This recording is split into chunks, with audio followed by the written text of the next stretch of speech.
Is it rolling now? Yeah, you are. Oh, it's rolling. Okay, all right. First Man, starring Ryan Gosling as the titular character Neil Armstrong, which tells the story of the very first man to walk on the moon, not just all of the milestones that he had along the way as part of the American space program, but also his journey.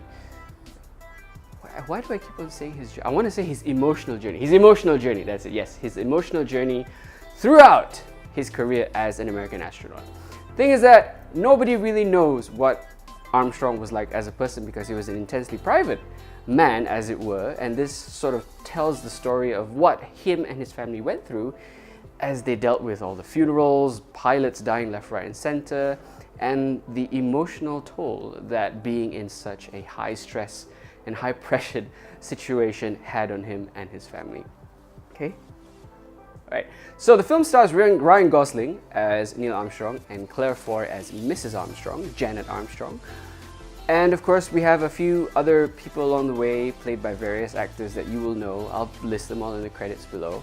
Suffice to say, they're not really as important as Neil himself, as Ryan Gosling himself, as we go throughout the story, because that's the only perspective that we really get any depth into as we go throughout the entire movie.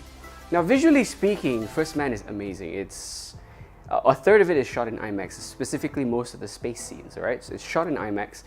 Production designed by Nathan Crowley, top notch in everything. Soundtrack also amazing, you know, you're gonna feel the rockets, you're gonna feel the sound. And there's a really, really good soundtrack put together by a Jason Hurwitz, right? Who wrote the music and score for the whole movie. Visually and musically speaking, you put it together, you've got a fantastic experience at the cinemas.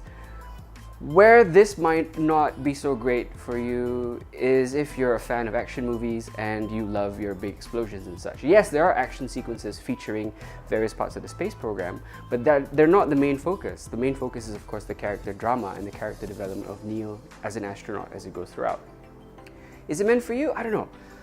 You would have to ask yourself, are you willing to sit through a lot of dialogue? Because a lot of dialogue happens. And if you're not a fan of Ryan Gosling's stoic delivery as an actor, this probably isn't for you. But if you do like subtle developments in character, if you do like a character arc that is fleshed out over a decade, then by all means, go and watch First Man. Catch it in IMAX if you can, especially for the last third. So yeah, First Man. What a movie. You can stop it now.